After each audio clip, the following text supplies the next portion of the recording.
Hi everyone, it's Mr. Sinti, and today I'd like to discuss the classic biochemical pathway known as fermentation. And so fermentation, again, this is one of those conversations that sort of precedes this. Probably most of you have an idea of fermentation. And one of the things that, I'm going to get into the biochemical pathways in a most detailed manner. But the thing is, if you back away from this just for a moment, fermentation plays a huge role in our society. Anywhere from making bread, if you've had the opportunity to make bread, or if you've had the opportunity to drink some sort of alcoholic beverage, fermentation is a big part of our society. And it even comes down to even producing yogurt.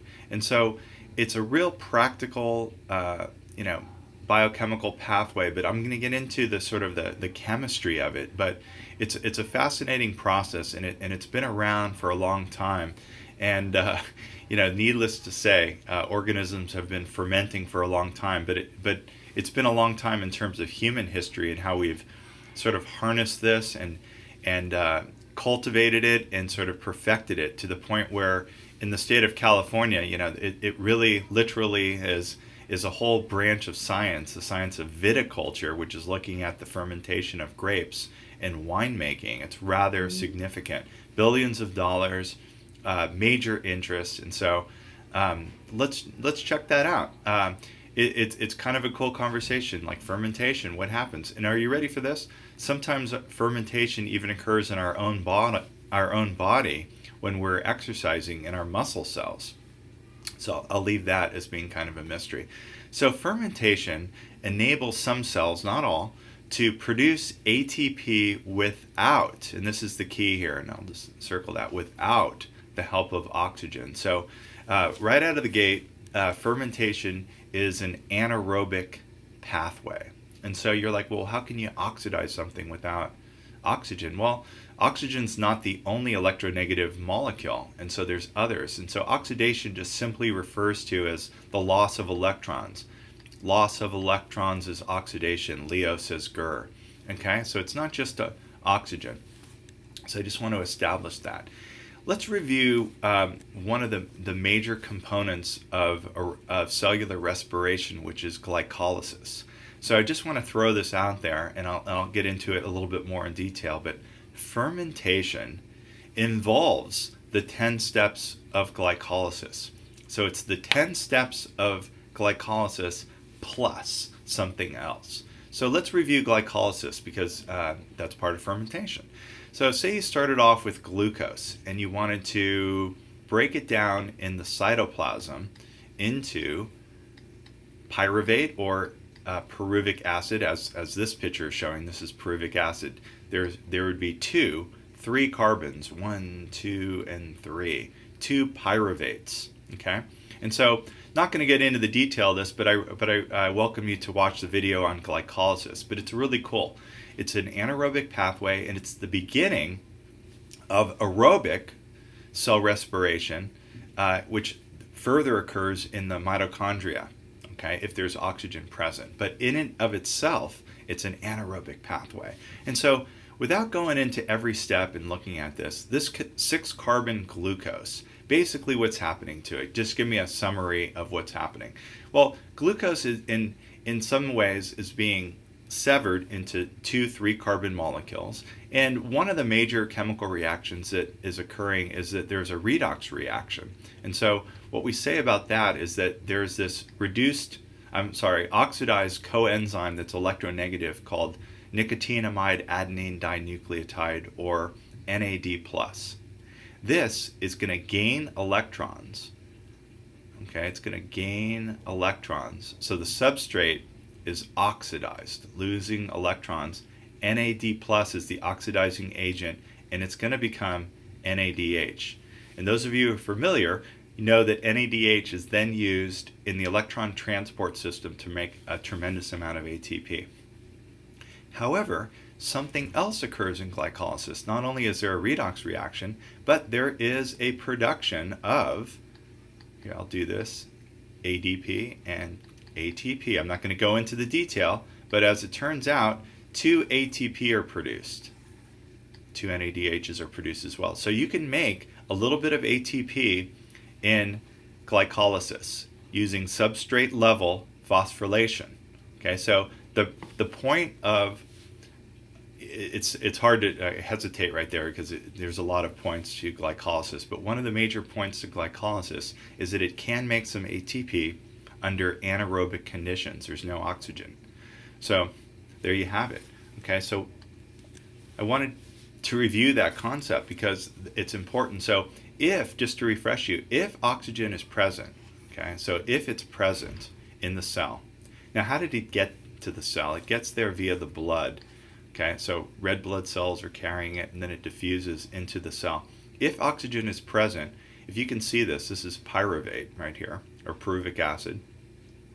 If oxygen is present, pyruvic acid will then diffuse into the mitochondrial matrix, and this is where the Krebs cycle will occur, and that will make a tremendous amount of reduced coenzymes.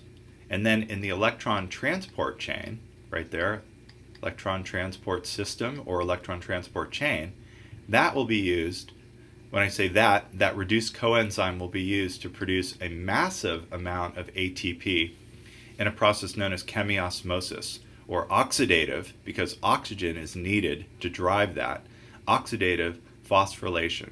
Okay? And so it is the NADH that delivers the electrons ultimately from glucose, ultimately from pyruvic acid to the electron transport chain. So just to review that concept. Okay, so glycolysis is capable of making 2-ATP whether or not oxygen is present or not. Both aerobic with oxygen, anaerobic without. Here's a molecule of oxygen. It's O2.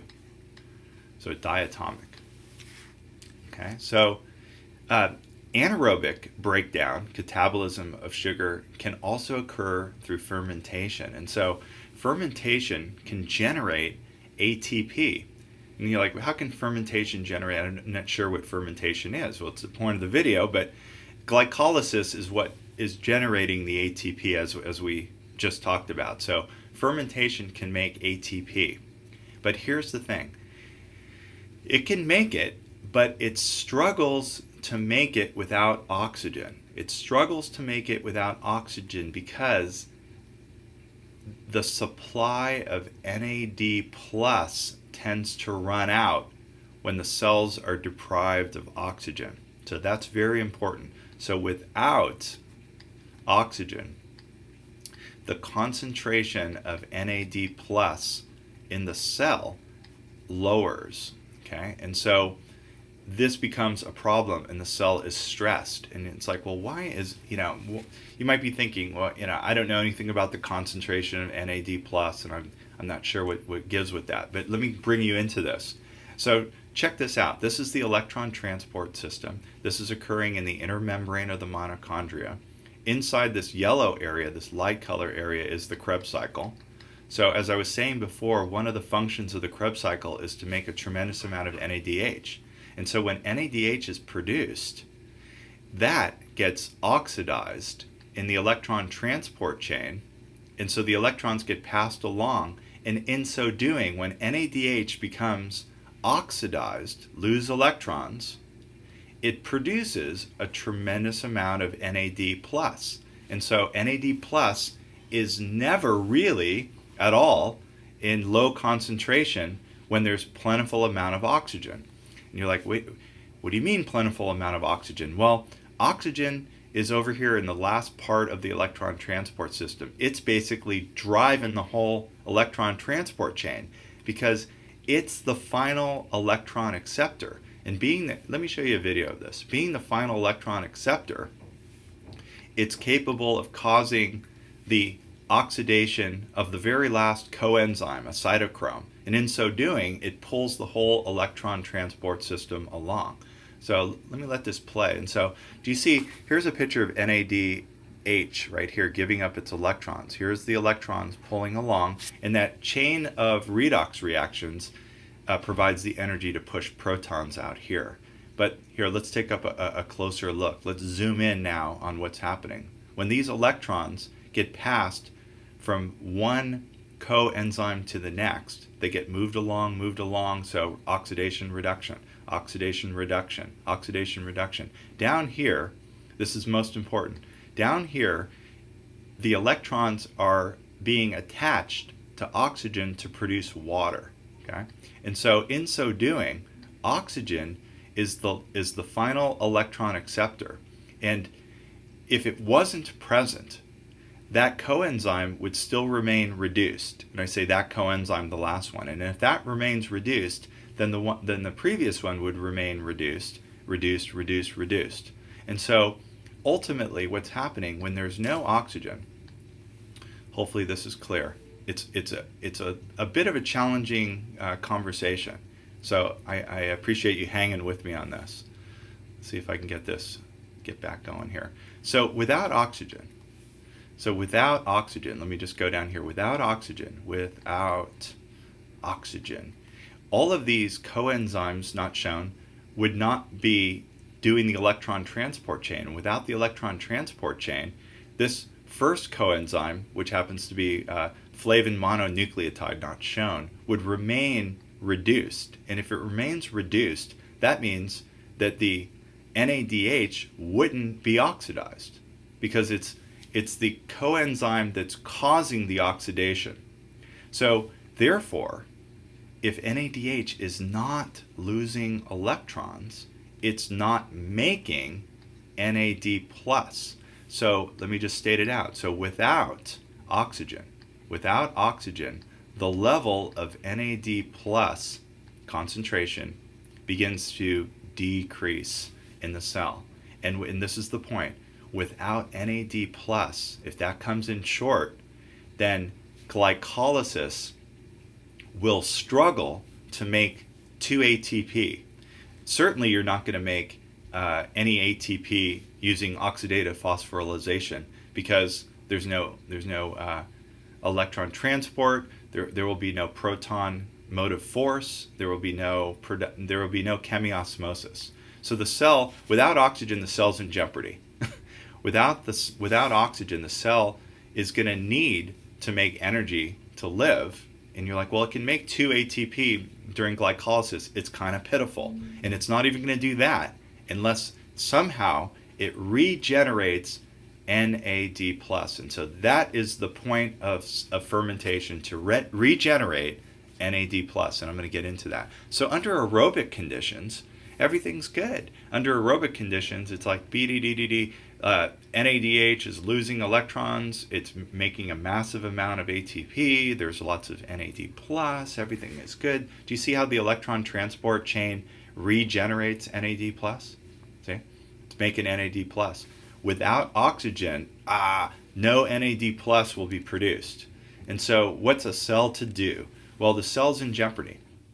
So if pyruvic acid is not going into the mitochondria, here's the thing. What is it to do? So over here, let me just sort of, silly, and I'll just do glycolysis over here. So glucose being broken, that's glycolysis. Glucose is being broken down to pyruvate. So if pyruvate or pyruvic acid is not going into the mitochondria because there's no oxygen, you still need to make NAD+. See this? Let me just show it. In glycolysis, you need NAD+ in order to make ATP, okay? And you need that to live, okay? So you need this, even under anaerobic conditions. So check this out. What's the cell to do? What's the cell to do is this. You can take pyruvic acid and watch this in one additional step. So glycolysis is 10 steps. Glycolysis is 10 steps. So the 11th step is all of this is fermentation. So 11 steps, one more step. 10 plus 1 is 11. 11 steps, you're able to take pyruvic acid and turn it into lactic acid. This is one type of fermentation. I'll get into others in a moment, just to drive the point home. Why would you do this? What is happening when you go from pyruvic acid to lactic acid? Well, check this out. Since there's a lot of NADH present when there's no oxygen in the cell, check this out. NADH can be itself watch this, oxidized. And if this is oxidized, who's gaining the electrons? Pyruvic acid can become reduced. And so fermentation is the 10 steps of glycolysis and the reduction of pyruvic acid to lactic acid, because in so doing, it regenerates NAD+. Do you see that? And you're like, well, why do I need NAD plus again? You need that in glycolysis to make the 2-ATP. So it's kind of weird. If you've been following the videos that I've been making on aerobic cell respiration, it's always the substrate that is losing electrons. It's losing energy, losing energy. This way, pyruvic acid is gaining energy in the form of lactic acid, but you need that to regenerate NAD+. And so it's a little bit of a reversal there. So that's kind of interesting, right? So this happens under anaerobic conditions. And so sometimes anaerobic conditions occur naturally, sometimes they occur artificially, like for example in a winery where you're making wine. You could literally take organisms like for example yeast, and you can put them in a barrel with a lot of glucose. And you're like, where would you get a lot of glucose? Grape juice. Grape juice is a glucose solution, and you put the yeast in there, and what's happening is you close the barrel and you're suffocating them. And so the yeast are like, hey, no electron transport chain. I'm dying, basically. I need to make ATP to survive. And how am I going to do it? The only thing I have going for me is glycolysis, but I'm going to run out of NAD+. But no worries. The yeast can take its pyruvic acid and convert it into not lactic acid. So there's different types of fermentation. Can turn it into, you might have known this before you watched the video, can turn it into ethanol. And in so doing, in that redox reaction, it'll revert and you'll be able to recycle NAD+. So let's look at that. So it's pretty cool. So in alcohol fermentation, most people think of alcohol fermentation when they think fermentation. So pyruvic acid is converted in 2 steps to ethanol. So alcohol fermentation, that pathway is a 12-step pathway. 12, and you're like, wait, you just said 2 steps. It's glycolysis plus the 2 steps, so it's 12. And so check it out. Glycolysis, I find this cartoon very funny a little bit because it summarizes all of glycolysis with just a big line like this. So, although I've been doing that the same. So what's the point of glycolysis? To make 2-ATP to survive. It's pretty pitiful. Again, 90% of the energy is still stored in pyruvate, but without any oxygen, this is all you got. So check this out. How can you regenerate NAD+? Well, what you can do is take that 3-carbon pyruvate, rip a CO2 off. Rip it off. So there's carbon dioxide. Did you know that CO2 is produced in alcohol fermentation? Yeah. So CO2 is produced, and what do you get when you rip off a carbon and 2 oxygens from pyruvate? You get acetaldehyde. So this 2-carbon aldehyde. This is an aldehyde functional group, so acetaldehyde. So the truth is, the final step 12 is actually the reduction of acetaldehyde to ethanol. And who's causing the reduction? It's NAD+ is becoming oxidized. And in so doing, it becomes NAD+, and acetaldehyde is then reduced. Okay, so the point of it is to regenerate NAD+ because glycolysis needs it. So this is a very awesome diagram. I like that diagram a lot. And so ethanol, which is your drinking alcohol, there's all different kinds of ethanols, all different kinds of alcohols, but ethanol, the 2-carbon alcohol group, is what we use to consume. And again, this happens in grapes, and it's like, well, what do you mean? Well, not necessarily outside like this, but if you took the grapes and you crushed them and you got the glucose to come out, and then you put that juice with some fermenting organisms, like for example yeast, in a barrel, you can get them to ferment and produce alcohol. And so ultimately it's kind of interesting. Alcohol, and when it increases for a long period of time, can actually be toxic to the yeast, and they actually die in their own waste accumulation. So they're not gonna survive forever. So we could do this when we're making bread in the house. Like you could take dough, which is largely a sugar, which is starch, flour, right? And that is then broken down by the yeast. When you add a little yeast in here, you can add things like a little salt, a little oil. You can even put a little bit of simple monosaccharide if you wanted sweet bread. So you could take this and you're like, well, why does bread rise? And you mean like, what do you mean, why does bread rise? It just does. No, it does because, check this out, it does because the carbon dioxide is produced. So look at this. Do you see this right there? This is time lapse. It doesn't happen this quickly. And so what you would do when you're making bread is you would actually cover it with some sort of either saran wrap or some sort of towel or something, making it anaerobic. And under anaerobic conditions, the yeast are trying to survive. And so what are they doing? They're actually fermenting. And when they're fermenting, it's causing the bread to rise because the fermentation will, let's see if I can get back here. Apologize for all of this. So many buttons to push, so sorry. So the bread's actually rising because it's producing CO2. It's producing CO2 because the pyruvic acid is being turned into acetaldehyde. So acetaldehyde has two carbons, and so CO2 is produced. So it's kind of neat. So beer, you can look at it this way. Beer also has bubbles in it as well. And it's like, well, where's the alcohol in bread? Because when you turn the acetaldehyde into ethanol, well, alcohol has a tendency to evaporate, especially as you're baking it, and so the alcohol will evaporate out. And so I wanted to show you the very first example of fermentation I gave was the fermentation called lactic acid fermentation, because it's a simple one. It's one step. So here's glycolysis, 10 steps. And the point is you're running out of NAD plus because there's no oxygen. And so you got this pyruvate.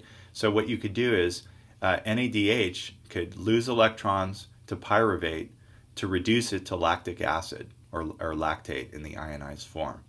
Now, lactic acid fermentation can occur in other organisms. There's a lot of organisms that can ferment. And so you might be familiar with the fact that some fungi and bacteria can be used. Not all fungi and bacteria are our enemy. They're not all disease-causing pathogens. Some of them are very friendly. They don't cause any problems at all. We love them because they help us to produce cheese and yogurt. And the thing about that is this acidic quality of lactic acid, the acidity can actually cause some of the milk proteins, like if you're in the example of yogurt, some of the milk proteins to change shape, because acid will do that to the tertiary conformation, causing curdling, and it'll therefore make a yogurt-like consistency.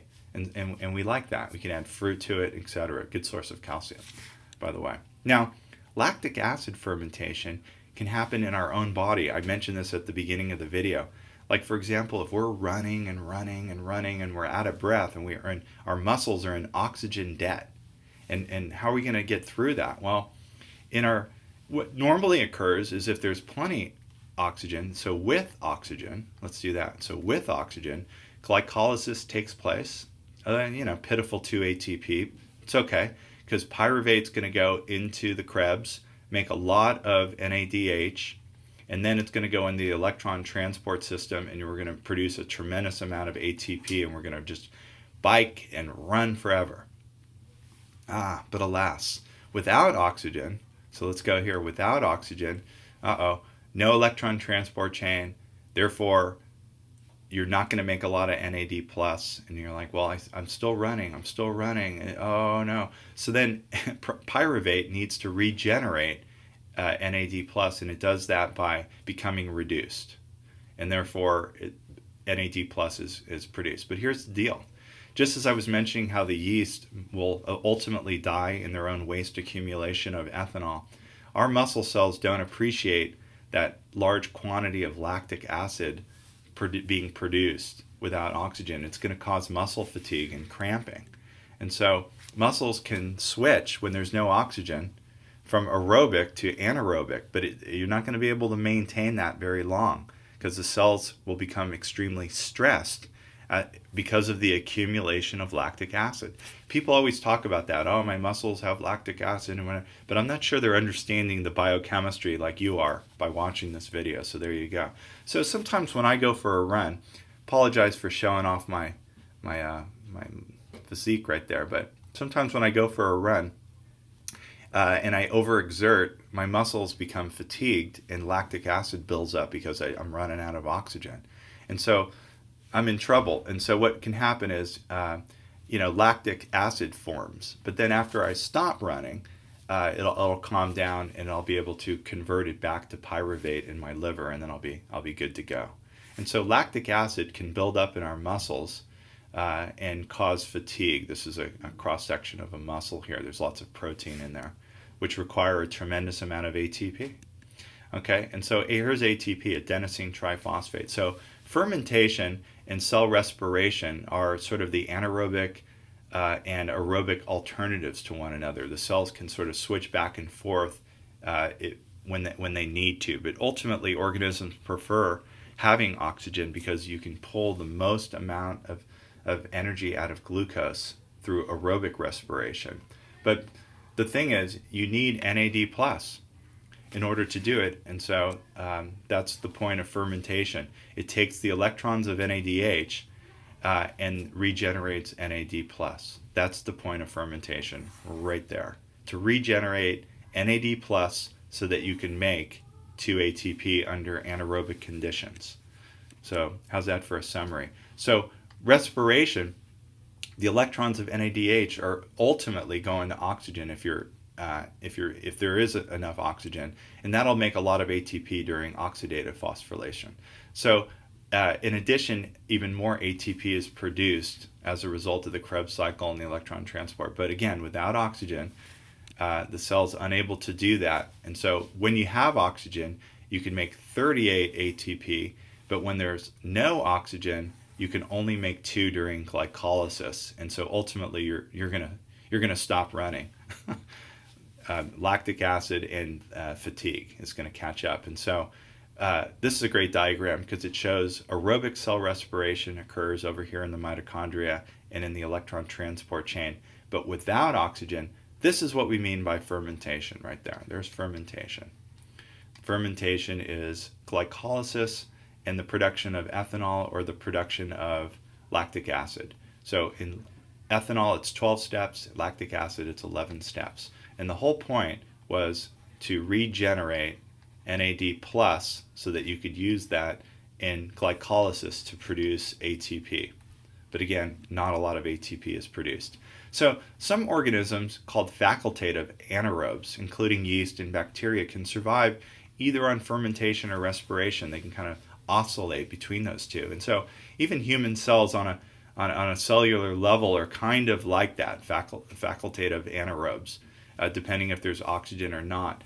Most cells, but nerve cells can't. They really need a lot of ATP, and they need to have oxygen, and so a nerve cell will be in jeopardy if you deprive it of oxygen, so that's really important. So the facultative anaerobes, it's kind of like there's a fork in the road. Either you're going to go into the mitochondria or you're not. But if you think about it evolutionarily speaking, just for a moment as we come to a conclusion in the video, a long time ago, billions of years ago, organisms were rather simple, and they're still simple prokaryotic organisms with us today. Actually, the most numerous organisms on the earth are prokaryotic. They didn't have mitochondria.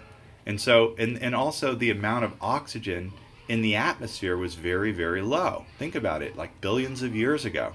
So you can imagine the pathways of glycolysis and fermentation are ancient. They go all the way back to the beginning, okay? It wasn't until most recent that we have our 21% of oxygen that have accumulated in the atmosphere. So life is taking advantage of the fact that there is so much oxygen.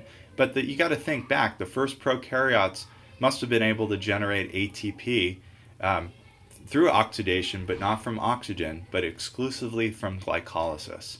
And so the fact that glycolysis is ubiquitous, and it's the most widespread metabolic pathway in the whole world, and all organisms have it, whether or not you have a a membrane organelle or not. It happens in the cytoplasm. It's very suggestive of the fact that glycolysis occurred and evolved early on in life's history.